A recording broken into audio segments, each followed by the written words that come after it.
Imagine coming home after a long day and finding your own driveway turned into a crime scene by a man who says he is protecting the neighborhood. That is what happened to FBI Tactical Commander Simone Kearns, and what followed shocked the whole community. The night was supposed to be quiet for Simone. She had just left a late meeting at the FBI office in Sacramento. Her mind was still busy with reports and follow-up work when she drove her SUV off the main road and into Fairgrove Estates, a gated neighborhood in Elk Grove, California. She was already planning tomorrow, her 7 a.m. run, her daughter's school drop-off, and the noon briefing she had to lead. Nothing in her schedule suggested trouble, but sometimes trouble comes uninvited. She pressed the gate remote on her visor, and the iron gate opened. She drove past rows of two-story houses with neat lawns and glowing porch lights. Her townhouse was at the back corner, next to a maple tree she had loved when buying the place 3 months earlier. Share in the comments where in the world you're watching this story from. If you felt the message, hit the like button. And don't forget to subscribe so you never miss a new story of hope and second chances. But as she slowed in front of her driveway, she saw a man already standing there. He had his arms crossed, feet wide apart, as if he owned the ground she paid for. The shine from his safety vest hit her headlights, but what made her tense was the gun on his hip. He wasn't real law enforcement. She could tell by his sloppy stance. Simone stopped the car and rolled the window halfway down. "Evening," she said calmly. "Can I help you?" The man stepped forward, blocking her driveway. He looked around 50, stocky, with short gray hair. His vest said his name, Douglas Brinton. "You live here?" he asked. His voice was cold, more like a test than a question. "Yes, I do," Simone answered. She reached for her garage remote to prove it. But Douglas didn't move. He tapped his fingers on his gun. "This is private property. Residents only. You don't look familiar." Simone's jaw tightened, not in anger but in focus. She had faced men like him before, hostage takers, paranoid suspects, cornered criminals, but never a neighbor at her own front door. "I'm not a stranger. I'm your neighbor. Simone Kearns, Unit 314, she said evenly. Her hand hovered near her purse, not for a weapon but for her badge. Douglas didn't back down. "Haven't seen you at the HOA meetings. Around here we keep track." Simone exhaled slowly. Curtains moved. Porch lights turned on. Neighbors were watching, maybe recording. "I'm coming home from work," she said. "Please step aside so I can park." Douglas gave a dry laugh. Then he unclipped his holster and pulled his gun halfway out. The metallic sound froze the street. "You'll need more than words," he muttered. Her training took over. She stayed calm, breathing steady. She didn't flinch, but she read his body, his shaky stance, his twitching hand. He was dangerous but not disciplined. Neighbors whispered from behind windows. One said, "He's got a gun on her." Simone thought about how it must look. A man pointing a gun at a woman in her own driveway. One wrong move could mean tragedy. "Mr. Brinton," she said firmly, "you're pointing a gun at a resident. That's not only reckless, it's illegal." "Lower it now." Douglas shook his head. "You don't belong here. People like you don't just slide into a place like this. I'm the HOA safety chair. It's my job to keep this community safe." The word safe stung. Simone had spent 20 years teaching agents how to protect people. Yet here she was, treated as the threat. The standoff dragged on. Her fingers brushed her badge, but she didn't show it yet. Not until he was calmer. But his patience, and hers, were running out. More neighbors were watching. More phones recording. This was no longer just self-defense. It was a public test. Then Douglas stepped closer. This time the gun was fully drawn. He aimed it with both hands at Simone's window. The street went silent. Only leaves rustled in the breeze. A car passed by, slowed, then sped away.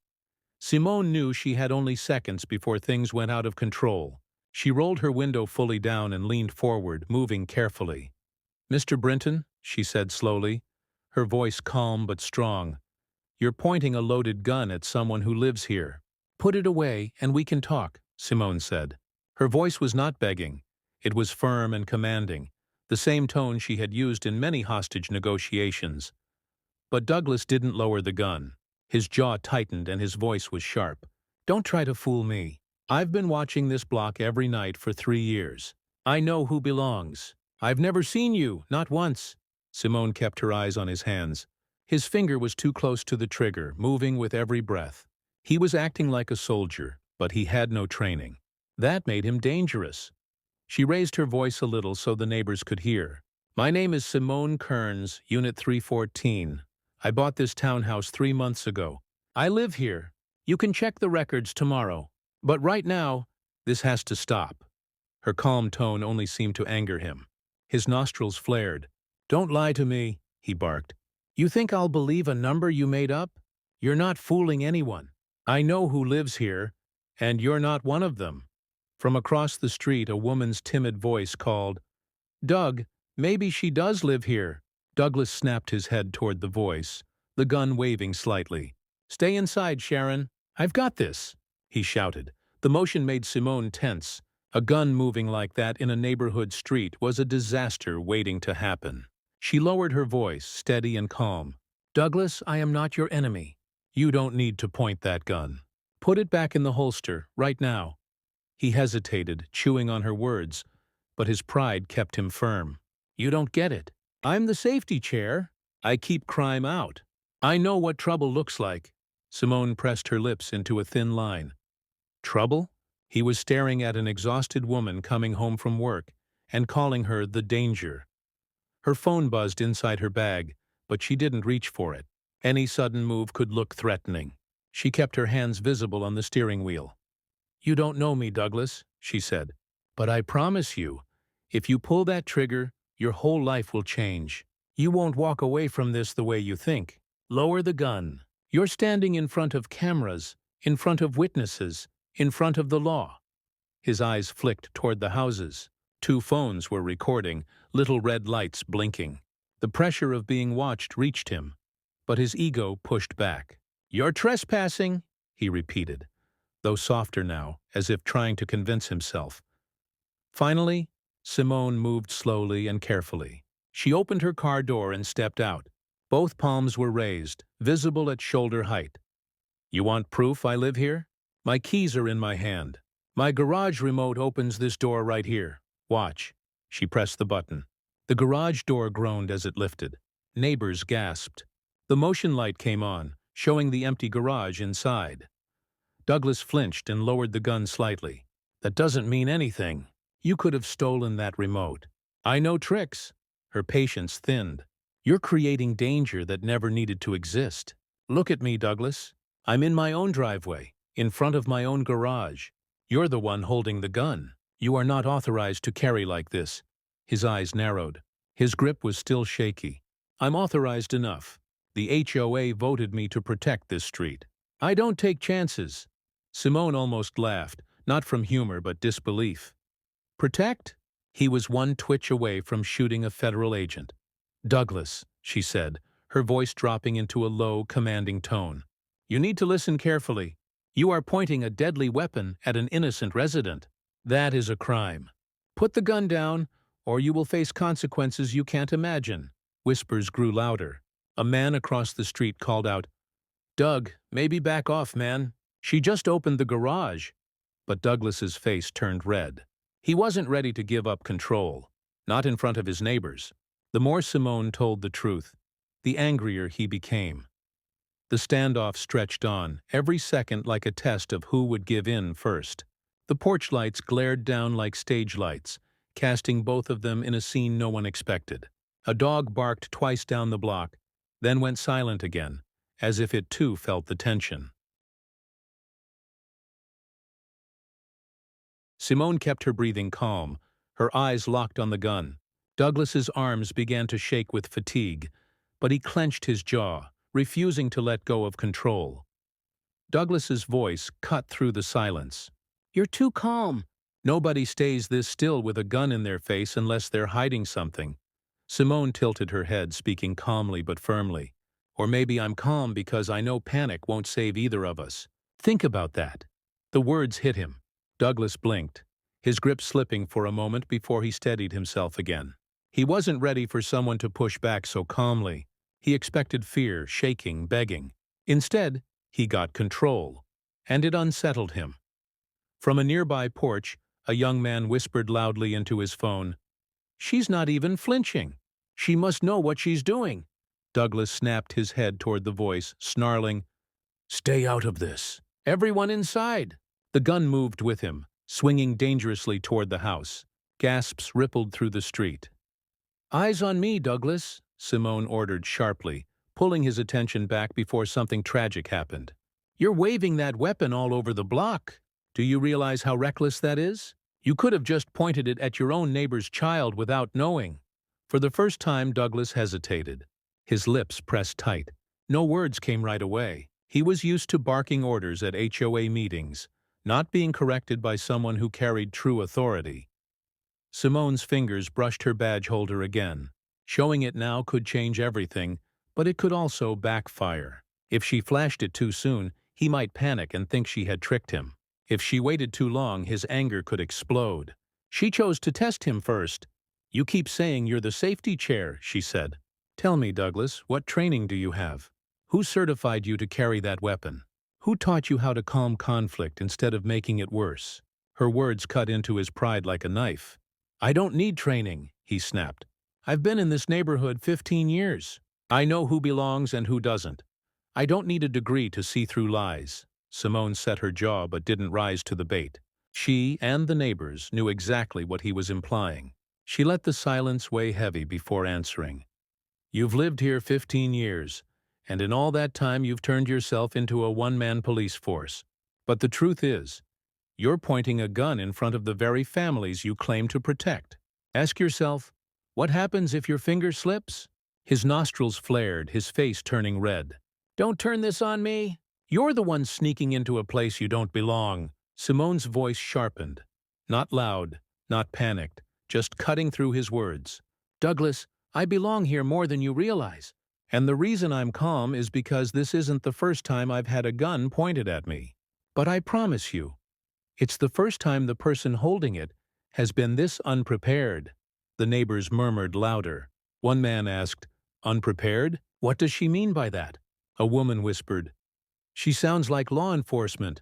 Douglas sneered, but sweat slid down his temple. His grip was less steady. His bravado was cracking. Simone pressed harder, her voice steady. "If you fire that gun, it won't just be me you'll answer to. There are cameras, there are witnesses, and there is law. And the law does not bend to HOA votes." She moved her hand slowly toward her purse, speaking as she did so to keep him calm. "I'm going to show you something, Douglas. You'll want to see it before you make another mistake." His voice trembled, though he tried to sound tough. "Don't try anything. I'll shoot if you move." Simone carefully opened her bag and pulled out a leather case. She held it flat in her palm for everyone to see. The gold badge gleamed in the streetlights, catching the eyes of neighbors before his. "I'm Special Agent Simone Kearns, FBI Tactical Command Unit, Sacramento Field Office. I live here. You are pointing a gun at a federal officer and a neighbor. You are one breath away from destroying your own life." Gasps erupted from porches. Phones zoomed in.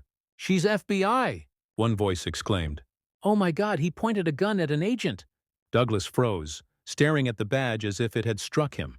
His mouth opened, then closed. His grip loosened slightly, though the barrel still pointed her way. "You're lying," he muttered weakly. But his confidence was gone. The neighbors no longer saw Douglas as a protector. They saw him as the aggressor, a man pointing a gun at one of the highest-trained law enforcement officers in the country. Simone didn't need to move closer. The badge spoke for her, but instead of lowering the weapon, Douglas's pride stiffened. His finger twitched near the trigger, making the danger worse. The street held its breath. The FBI badge shone in Simone's hand, as real as the gun Douglas gripped too tightly. He should have dropped it, admitted he was wrong, but his pride wouldn't let him. His pride was the kind that would burn everything down rather than admit fault. His hands shook. The gun wavered left, then right. He couldn't decide where to aim. Neighbors clutched their children, some pulling them inside, others frozen, unable to look away. The air felt heavy, stretched between Simone's calm and Douglas's crumbling bravado. "You think that little badge scares me? Douglas spat, his voice raised for the audience behind their curtains. "This is my neighborhood, not yours. Flash all the shiny metal you want. It doesn't mean you belong here." Simone's tone turned hard as steel. "That badge means I've faced armed men in places far more dangerous than this. It means I've stood between shooters and civilians and walked out alive. You think you're in control, Douglas, but your hands are shaking. Everyone here can see it." Her words weren't only for him. They were for the neighbors, the cameras, the whispers that would spread the story tomorrow. She wanted the truth clear. She stayed calm while he lost control. Across the street, an older man in a flannel shirt called out, "Doug, she showed you proof. Put the gun away before you do something you can't take back." But Douglas ignored him. His eyes burned with anger at Simone. "You think you can just walk in here, pull rank, and humiliate me in front of my people?" he barked. His face flushed red, the gun bobbing dangerously. Simone stood firm, her voice steady. "Nobody humiliated you. You did this to yourself. You pulled a gun on your neighbor, and now everyone knows the truth. You can stop this before it gets worse. Lower it, Douglas. That's your only way out." Her calmness only fueled his anger. He wanted fear, trembling, and tears, proof he was right to protect the neighborhood. Instead, he was being exposed in real time by someone who refused to bend. The gun lifted higher, now aimed at her chest. Gasps spread through the block. A woman screamed, "Doug, don't you dare!" Simone's mind raced. If he fired, she could lunge, redirect the weapon. She had the training. But the risk wasn't just hers. A stray bullet, panicked neighbors, chaos. It could all spiral out of control. She needed to break his focus without triggering him. She took a slow, careful step forward, locking her eyes on his. "Look at me. You're pointing that gun at someone who has trained men half your age to stay calm under fire. You are out of your depth, and you know it." Douglas's breath hitched. His finger twitched near the trigger guard. One wrong word could end it all. Simone lowered her voice just above a whisper, but still clear in the silence. "You want control, Douglas? Then prove you can control yourself. Right now, show your neighbors you are not the danger here."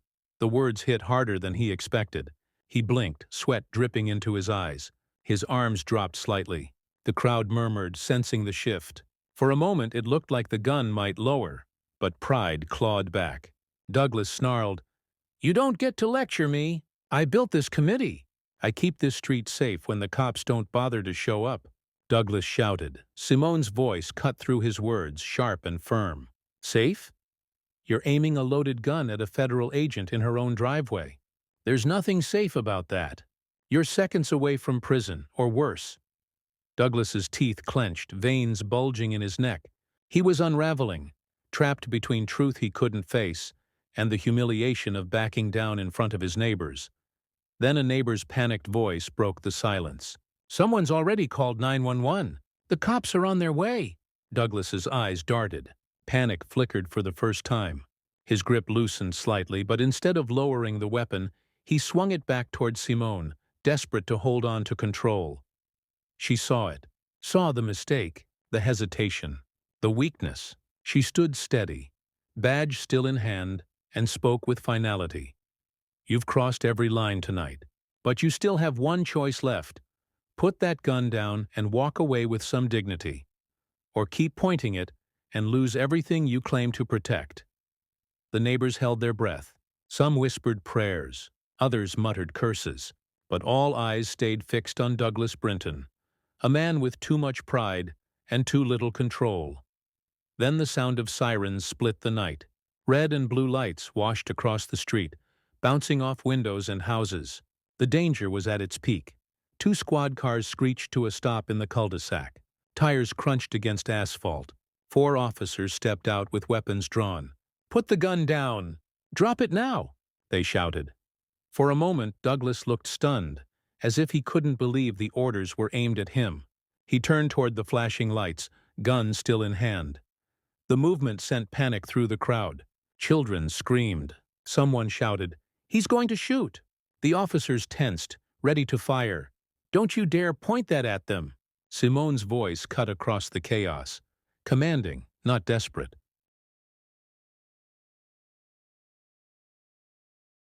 She lifted her badge higher so the officers could see it. FBI Tactical Command. The armed suspect is HOA Chair Douglas Brinton. I am a resident and federal agent. He has threatened me with this weapon for several minutes. The word FBI rippled through the crowd like thunder. Neighbors gasped, repeating it in disbelief. The officers froze for a second, eyes shifting between Simone's badge and Douglas's shaking pistol. Douglas's face twisted between outrage and panic. "She's lying! She's making it up! That's not real! She doesn't live here! I know who belongs here, and she doesn't." One officer, tall and steady-voiced, barked back, "Mr. Brinton, drop your weapon now. You are aiming a firearm at a federal agent and a homeowner. This is your final warning." Reality hit him. He was no longer the protector. He was the suspect, cornered under flashing lights, recorded by every neighbor. His pride clashed with fear. "I was doing my job," he shouted, his voice cracking. "I was protecting this community. She doesn't belong here." "Protecting them?" Simone shot back, disbelief sharp in her voice. "You nearly pointed that gun at a child 2 doors down. You waved it at your own neighbor's wife. That isn't protection. That's reckless endangerment. You turned a quiet street into a crime scene because of your ego." Douglas looked to the porches for support, but the faces staring back weren't loyal. They were horrified. A woman whispered, "He almost killed her." Another muttered, "He's lost it." "Doug, just stop." A man across the street yelled, "This isn't safety, it's insanity." The officers closed in, voices overlapping. "Drop the gun! Put it on the ground!" Douglas's arms shook. His chest heaved. The gun dipped, then rose again, like pulled by invisible strings of pride. Simone locked eyes with him. Her voice was deliberate, steady. "Douglas, listen to me. You can go down as the man who admitted he was wrong and put the gun away, or as the man who pointed it at an FBI agent and was taken in handcuffs, or worse. Is this really how you want your neighbors to remember you?" The silence was crushing. His hand shook violently. He looked like a drowning man fighting against the water, when all he needed to do was let go. Finally, with a guttural sound, half growl, half sob, Douglas lowered the pistol. It clattered onto the driveway, loud and final. The officers surged forward. One kicked the gun aside while another cuffed his wrists. Douglas shouted as they pulled him back, his voice broken and defiant. "You're making a mistake. She doesn't belong here. She tricked all of you." Douglas's protests fell flat under the flashing lights and the silence of neighbors who had seen everything.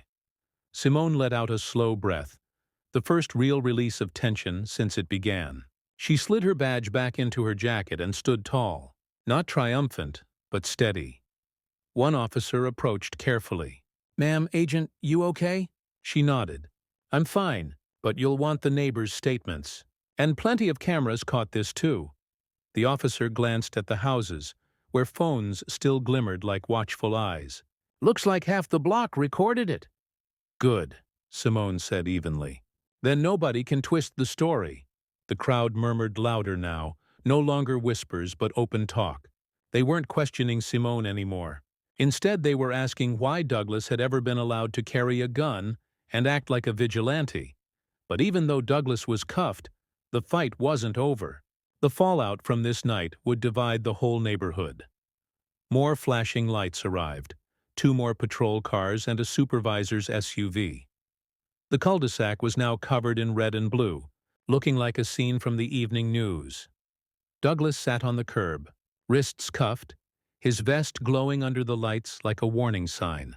His face twisted with outrage. He kept yelling even as 2 officers stood beside him. "This is wrong. You don't understand. I was protecting the neighborhood. She doesn't belong here." "Enough, sir," one officer snapped, pressing him firmly onto the curb.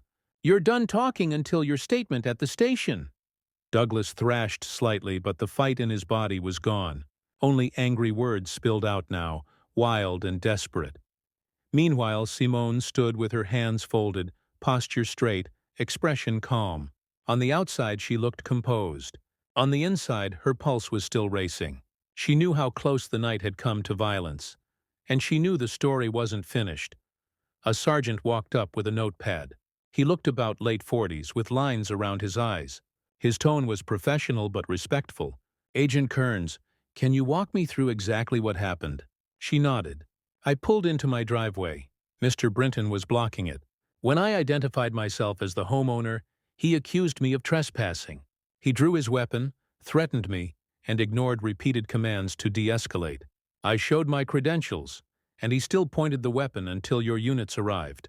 The sergeant scribbled notes, glancing up as she spoke. "And you've lived here how long?" "3 months. I purchased Unit 314 in June. The title is in my name." The sergeant gave a slight nod. "All right, we'll confirm with HOA records, but I believe you." He looked over at Douglas, who was still shouting at the crowd. "She's lying. She made this all up. You'll see." Another officer turned back to Simone. "Ma'am, you did exactly what you should have done. Your restraint probably kept this from turning tragic." Simone gave a tight smile. "That's my job. Unfortunately, tonight it followed me home." Around them, neighbors grew bolder now that Douglas's gun was gone. Their whispers turned into arguments. A woman in a gray sweatshirt muttered to her husband, "I always thought Doug was too extreme about this security thing." Another man, phone still in hand, shook his head. "Extreme? He nearly shot her. He waved that gun around like a toy." But not everyone agreed. From a porch, a woman shouted, "Doug was just doing his job. We need someone watching out for us. You don't know what kind of people move in here." The sergeant's head snapped toward her, but Simone spoke first, her voice calm but sharp with steel. "Looking out for people doesn't mean pointing a gun with no training. That's not security. That's intimidation. If you want safety, you need responsibility, not paranoia." The crowd reacted in different ways, some nodding, some looking away, uneasy. The tension hadn't disappeared. It had shifted. Now it wasn't about Douglas's gun, but about the bigger question hanging over the neighborhood. One officer collected phones from neighbors who volunteered their recordings. Another began taking written statements. The sergeant turned to Simone. "We'll log the weapon, run his permit, and notify the DA's office. My guess? He's looking at charges like assault with a deadly weapon, menacing, maybe reckless endangerment. But I'll be honest, Agent, some of these folks still think he was protecting them." "It may get messy." Simone didn't flinch. "Messy doesn't change the facts. He aimed a loaded gun at a federal officer in her own driveway. Every camera here has it. The truth isn't negotiable." The sergeant gave a grunt, closed his notebook, and said, "We'll be in touch. In the meantime, lock your doors tonight. Some of your neighbors look ready to start fighting each other." He wasn't wrong. Voices were rising. "He's not the villain here," one man barked. "He's the only one who cared about our safety." Another snapped back. "Cared? He pointed a gun at a mother in her own driveway. That's not caring, that's madness." Simone stayed silent, letting them argue. She didn't need to win the crowd. The recordings would show the truth. But she noticed the divide. Some defended Douglas out of loyalty or fear, while others seemed relieved he'd finally been stopped. The sergeant signaled to wrap up. Officers hauled Douglas to his feet, wrists cuffed, still yelling, "You'll regret this. I kept this place safe." "You're all blind." The cruiser door slammed, cutting his words to muffled noise. Neighbors lingered, divided but restless. Some walked to Simone, offering quiet words like, "Glad you're okay," or, "I'm so sorry you went through that." Others stayed back, glaring, refusing to let go of their loyalty to Douglas. But Simone knew the real battle wasn't here under the lights. It would come later, in HOA meetings, gossip, and online videos. The patrol cars pulled away, their lights flashing until they turned the corner. The street fell into silence. No gun, no sirens, just neighbors standing in clusters, processing what they had seen. Simone remained by her SUV, arms crossed, badge tucked away. Her body was steady, but her mind raced.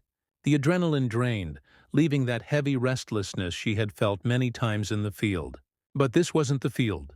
This was home. A man in his 60s, wearing pajama pants and slippers, approached carefully. "Agent Kearns, I didn't know you lived here." "You do now," Simone replied gently. He shifted, glancing at the driveway where Douglas had stood. "Doug's always been loud at meetings, but none of us thought it would come to this." "Didn't you?" Simone asked softly. He wore a vest. He carried a gun. He acted like a sheriff without a badge. Did no one question that? The man hesitated, then sighed. People complained, sure, but some liked having him around. It made them feel safer. Until tonight. Until tonight, Simone echoed. He nodded tightly, mumbled good night, and shuffled back to his porch. At the corner, a group of neighbors argued, I told you Doug was going too far. He nearly shot her. He was trying to protect us. You don't know what it's like being a woman here, alone at night. He pointed a gun at the wrong person and made us all look like fools. Simone heard it all but didn't step in. The fight for perception wasn't hers to fight. It would play out in community meetings, whispered gossip, and online comments.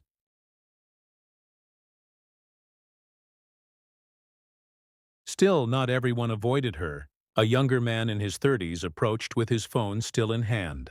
Agent Kearns, I recorded the whole thing. If you need it for your report, I'll send it over. I appreciate it, Simone said, her eyes softening. You may have just preserved the truth for when it matters most. He nodded and returned to his wife, who held their toddler on the porch. Then came the ones who couldn't hold their tongues. A woman with folded arms and a sharp expression marched across the street. You know, if you really lived here, people would have seen you around more. Doug had reason to be suspicious. Simone turned slowly, her posture steady, her composure unshaken. Ma'am, I work 12-hour shifts for the FBI. I come home late, leave early, and spend my free time with my daughter. I didn't realize that showing up at barbecues was the test for belonging here. The woman's mouth opened, then closed. She glared for a moment before turning back toward her porch. Nearby, a man muttered, She's right. Doug went way too far, Simone thought. He had nearly turned her driveway into a crime scene. Finally, the street began to calm. Porch lights went out, curtains closed, and neighbors drifted inside. Some whispered apologies. Others stayed angry, divided by loyalty and pride. When the last patrol car left, Simone stood in the glow of her garage light. The night was still again, but the calm didn't comfort her. Her phone buzzed with a message from a colleague. Heard what happened. You good? She typed back, safe. Shaken, but safe. Sliding the phone away, she stared at the spot where Douglas had stood, his arms shaking, his finger near the trigger. For 20 years, she had trained agents to stay calm under fire. Tonight, that same training had saved her life. In her own driveway. She locked the SUV, stepped into her garage, and pressed the button. The heavy rumble of the closing door sounded louder than usual. She leaned against it for a moment, breathing steady, then stood tall. Tomorrow there would be reports, meetings, and fallout. But tonight, there was only silence, and a neighborhood deciding whether they had just seen their protector exposed as a threat, or their threat disguised as a protector. Simone knew the debate wouldn't end there. The HOA would have to face it directly. And the next meeting was already shaping up to be explosive. Less than 48 hours later, the emergency meeting was called. Word spread fast. Emails, texts, even flyers taped to mailboxes. By Thursday evening, when Simone walked into the HOA clubhouse, the air was thick with tension. The room smelled of coffee and disinfectant. Folding chairs lined up in messy rows. Usually, only 20 or so neighbors attended. This time, more than 60 filled the room. Some standing along the walls, arms crossed, phones ready to record. At the front, the 4 board members looked pale and nervous, shuffling papers and avoiding eye contact. The chairwoman, Margaret Dwyer, a short woman in her 70s, tapped her gavel weakly. Order, please. Let's get started. The chatter quieted but didn't stop. Simone chose a seat in the middle, placing herself where she was visible but not at the front. She wasn't here to perform. She was here to witness. Still, she knew the room would draw her in. The first speaker wasn't from the board. It was Tommy Brandt, one of Douglas's biggest supporters. He jumped up before introductions even ended. Douglas Brinton was protecting us, he barked. He's the only one who cared enough to patrol at night. And now he's sitting in jail like a criminal, while real criminals walk free. That's a disgrace. A few cheers rose, but just as quickly a woman shot back, A disgrace? He nearly shot our neighbor. He pointed a gun at a federal agent in her own driveway. Voices erupted. He didn't know she was FBI, someone shouted. That doesn't matter, another answered. She proved she lived there and he still pointed a gun. The gavel banged again. Margaret raised her voice. Enough! We will not shout over each other like children. Everyone will have their turn. The room simmered, but the tension stayed heavy. Finally, Margaret gestured to Simone. Agent Kearns, since this involves you most directly, perhaps you should speak first. Every head turned. Simone stood, smoothed her jacket sleeve, and stepped forward. Her voice was calm and steady, but sharp enough to silence the whispers. I didn't want to be here under these circumstances. I moved into this community to build a safe home for my daughter and myself. But on Tuesday night I was met not with safety, but with a neighbor pointing a loaded gun at me, because he decided I didn't belong. The silence deepened. I've spent 20 years teaching federal agents how to de-escalate armed situations. But the fact that I had to use those skills in my own driveway is unacceptable. Safety doesn't come from untrained people carrying weapons and intimidating neighbors. It comes from trust, responsibility, and accountability. A man in the back scoffed. Easy for you to say when you've got a badge. Simone's gaze was steady as she answered. The badge didn't keep me alive Tuesday night. My composure did. The only reason you're not watching a tragedy on the evening news is because I knew how to stop one angry man from making the worst mistake of his life. Murmurs moved through the crowd. Some nodded, others frowned. But for a long moment, no one spoke. Then a woman stood. Her voice shook at first but grew stronger. I was one of the people who thought Douglas made us safer. But watching him wave that gun, I realized he wasn't protecting anyone. He was feeding his own need for control. We all saw it. The room shifted. Supporters of Douglas fidgeted, looking around for backup. Those against him sat straighter, encouraged by her words. Margaret Dwyer tapped her gavel. This board will vote tonight on Mr. Brinton's removal from the Safety Committee. We will also discuss a motion to ban armed patrols by private residents. Only licensed security or police will be allowed moving forward. Another wave of shouting broke out, some arguing about rights, others about common sense. The board looked pale, overwhelmed, but the motion already seemed to have strong support. Simone let the chaos swirl. She wasn't there to win arguments. She was there to make sure the truth wasn't buried under excuses. Finally, she raised her voice once more.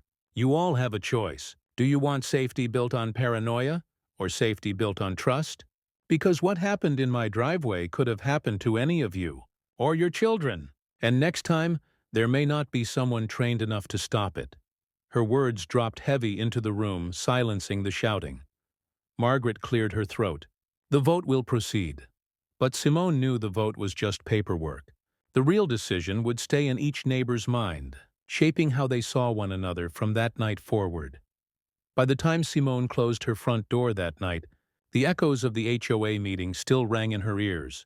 The arguments, the accusations, the desperate defenses of Douglas. She dropped her keys into the dish by the entryway and leaned against the wall, exhaling a long breath she hadn't realized she was holding. The house was quiet. Her daughter was spending the night at a friend's. The silence felt both comforting and heavy. For 20 years, Simone had come home after dangerous missions and managed to leave the tension at the door. But tonight, it had followed her inside. Her phone buzzed.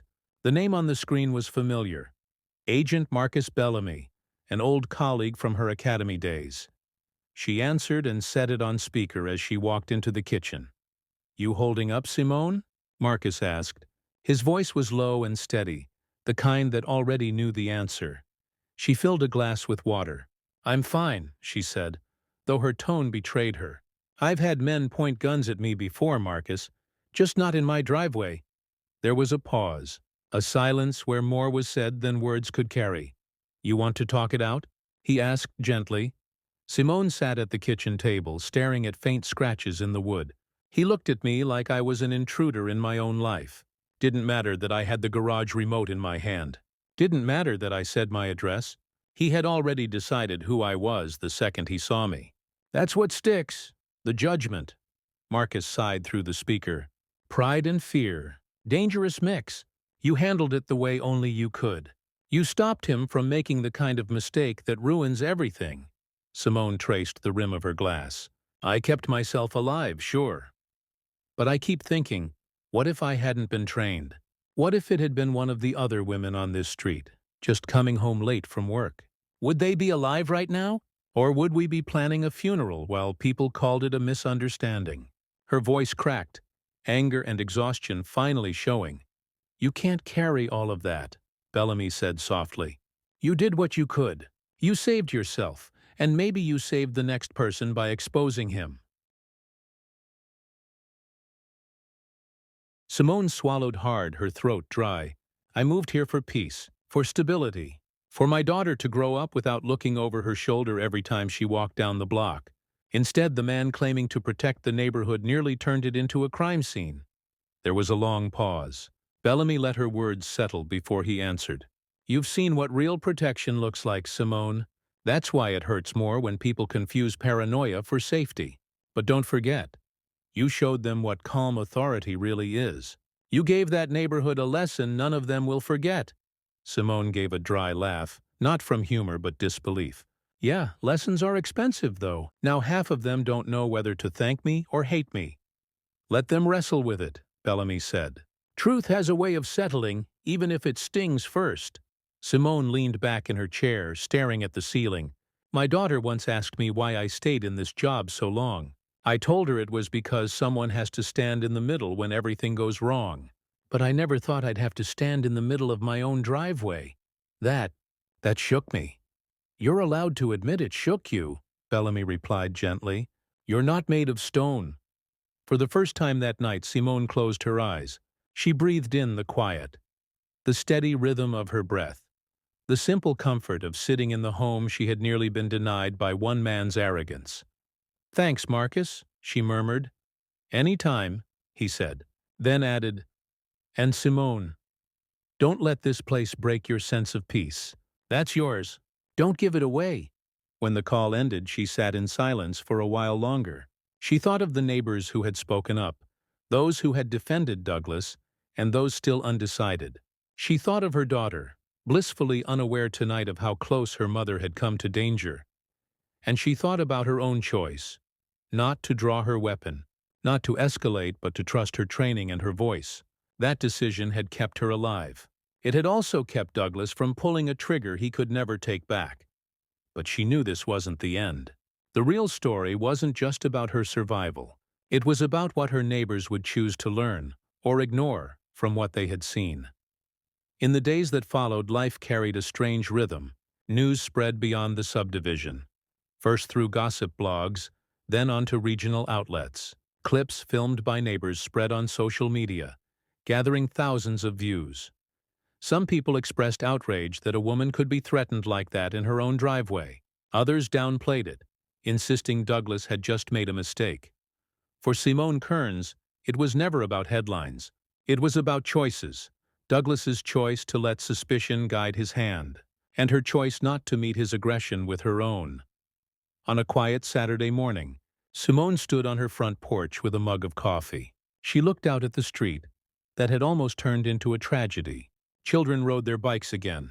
Lawns were being trimmed. Neighbors waved politely, though some waved with hesitation. She could feel the divide still pulsing beneath the surface. Some neighbors were thankful for Simone's restraint. Others were bitter, angry that she had embarrassed the man they once trusted. Her daughter stepped outside, hair tied back, eyes wide with teenage curiosity. Mom, people at school are talking about you. Some of them saw the video. They can't believe you stayed calm with a gun in your face. Simone gave a small smile. Staying calm is what kept me alive. It's also what kept him from ruining his life. Her daughter frowned. But why did he even think you didn't belong? You live here. You pay the bills. Why wasn't that enough? Simone paused, sipping her coffee, and chose her words carefully. Sometimes people don't see what's real in front of them. They see their fears. They see their assumptions. They see their pride.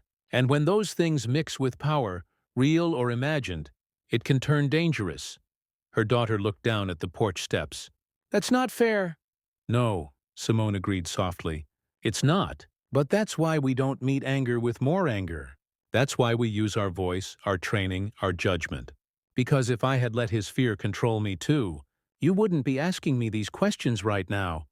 The weight of the lesson hung between them. Slowly, her daughter nodded.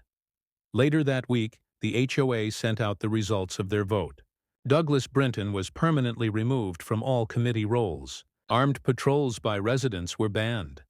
The official language was dry, buried in bureaucratic phrases. But the message was clear. Change had been forced on them by the events of that night. Still, Simone knew deeper change couldn't be decided by a vote. It had to be lived, taught, remembered, repeated. She thought again about what she wanted her neighbors, and anyone who saw the video, to understand. Real safety doesn't come from paranoia. It doesn't come from pointing guns at people who don't fit a narrow idea of belonging. It comes from restraint, from responsibility, from knowing when to act and when to stand down. That was what she had lived by during 2 decades in the FBI. And that was what carried her through the standoff in her driveway, without a single shot. Fired. In a later conversation with a local reporter, she explained it simply. Safety isn't about fear. It's about judgment. Fear makes you pull a gun. Judgment tells you when not to. That difference can save lives. The reporter scribbled notes, but Simone didn't say more. The truth didn't need embellishment. As the weeks passed, the neighborhood slowly settled. Some residents avoided her eyes. Others offered quiet words of thanks. A few pretended nothing had happened, as if silence could erase what every camera had recorded. But Simone carried forward, not the bitterness of the night, but the clarity of the lesson. Fear cannot build a safe community. Trust, accountability, and responsibility can. That was the story she wanted told, not just in Elk Grove, but anywhere people thought safety could be built on suspicion. And it's the story that carries a message for us too. When fear tempts you to judge someone before you know them, stop. When pride pushes you to prove you're right, even at the cost of someone else's dignity, step back. And when you think control means dominance, remember that true strength is restraint. Because in the end, the real danger wasn't the gun Douglas Brinton carried. It was the fear and pride that made him pull it out. And the real protection wasn't the badge Simone carried. It was her judgment, the choice to raise her voice and hold her ground. That's the lesson this story leaves behind. If you've stayed with me until the end, don't just walk away with the shock of what happened. Walk away with the reminder that we all have choices in heated moments. Choices that decide whether a situation ends in tragedy or in survival. And if you want more stories that remind us of these truths, stories that make us think about the world we live in and the choices we make sure to subscribe. Your attention helps keep these lessons alive, and maybe, just maybe, it will help us all build communities that are safer. Not because of fear, but because of wisdom. Because safety isn't about who can shout the loudest or carry the biggest weapon. It's about who can keep their judgment steady when it matters most.